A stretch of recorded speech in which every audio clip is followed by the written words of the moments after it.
Selamat datang kembali. Hari ini kita mau gali lebih dalam satu buku yang kayaknya udah nggak asing lagi buat Anda. Judulnya The Alchemist, karya Paulo Coelho. Nah, kita udah kumpulin banyak banget nih bahan dari ulasan RRI, artikel gaya hidup kayak Mitra Jakarta, Vimela, terus ada juga analisis serius dari tesis, sampai respons di TikTok sama resensi buku populer. Kita bakal coba ikuti perjalanan Santiago, si gembala itu. Betul.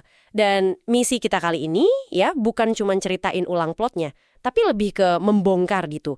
Apa sih inti pesan di balik perjalanan cari harta karun yang epik itu? Kenapa buku ini bisa begitu mengena di hati banyak orang? Pelajaran apa sih yang paling mendasar? Apalagi buat Anda yang mungkin lagi cari makna atau lagi kejar mimpi pribadi. Nah, mari kita bedah bareng-bareng, lihat apa aja yang menonjol dari sumber-sumber ini.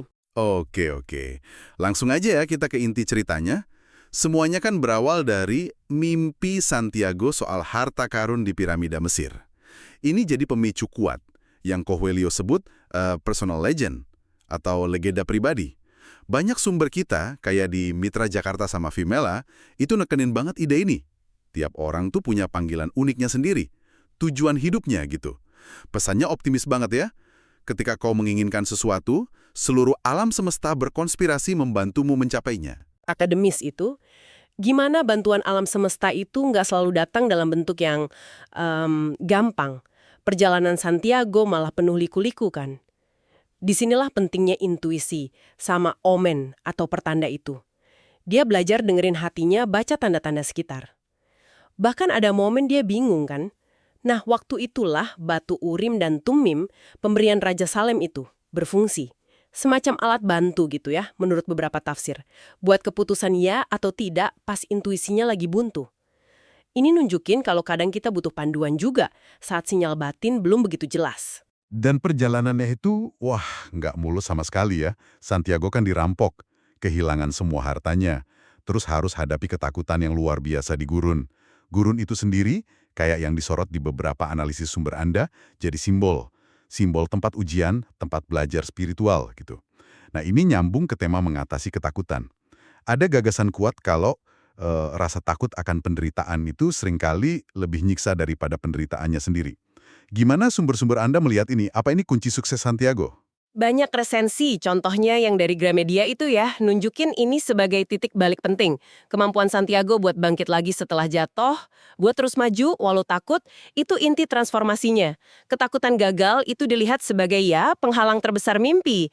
Jadi ngambil risiko itu jadi keharusan. Dan keberanian hadapi rintangan ini kayaknya berkaitan erat sama keyakinan Santiago pada sesuatu yang lebih besar. Sesuatu yang lebih besar ya, maksudnya konsep jiwa buana itu. Atau soul of the world. Gagasan kalau semua hal itu saling terhubung. Ulasan di RRI sama analisis tesis yang Anda punya itu bahas ini lumayan dalam ya. Gimana konsep ini bantu dia secara praktis di perjalanan? Nah, konsep ini ngasih dia semacam kerangka gitu ya, buat memahami pertanda dan merasa nggak sendirian. Dia belajar bicara sama gurun, angin, matahari. Ini kan metafora ya, buat menyatu sama aliran kehidupan dan dapat bimbingan. Ini juga nyambung ke cinta. Ketemu Fatima itu banyak sumber menekankan ini. Itu bukan gangguan buat personal legend-nya, malah sebaliknya. Cinta sejati menurut Coelho di buku ini justru memahami dan mendukung takdir pasangan. Mendorong jadi lebih baik, bukan malah nahan-nahan. Wah, menarik banget ya. Gimana semua tema ini saling kait-mengait. Tapi ada satu hal nih yang selalu bikin penasaran di akhir cerita. Sumber-sumber kita juga nyinggung ini. Setelah perjalanan jauh banget itu, Santiago malah nemuin hartanya terkubur di tempat dia mulai, di Spanyol. Gimana kita memaknai paradoks ini? Apa perjalanannya jadi sia-sia dong? Justru di situ mungkin ya letak kebijaksanaan terdalamnya. Dan sumber-sumber Anda punya tafsiran macam-macam nih. Ada yang lihat itu sebagai kritik terhadap pencarian yang cuma fokus keluar aja. Ada juga yang kayak di tesis analisis simbolik itu, melihatnya sebagai penegasan kalau transformasi diri itulah harta yang sebenarnya. Perjalanan lewat gurun, ketemu sang alkemis, simbol transformasi itu kan. Nah itulah yang bikin dia ngelihat harta yang selalu ada di dekatnya. Harta materi jadi kayak bonus aja, tapi pemahaman diri, pemenuhan personal legend itu emas sejatinya. Si gembala sederhana itu harus berkelana jauh buat nemuin kekayaan di dalam dirinya sendiri, gitu. Oke, oke.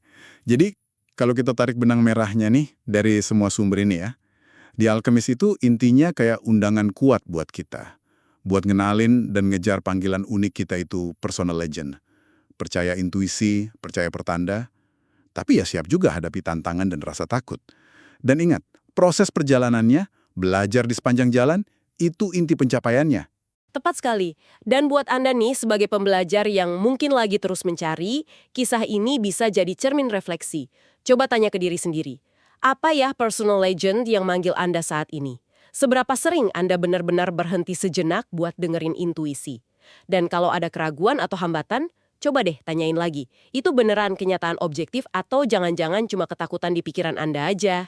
Nah, sebagai pemikiran penutup buat Anda bawa pulang nih, kalau harta karun Santiago ternyata ada di rumah, mungkin nggak sih pencarian terbesar kita dalam hidup ini sebenarnya adalah perjalanan ke dalam diri?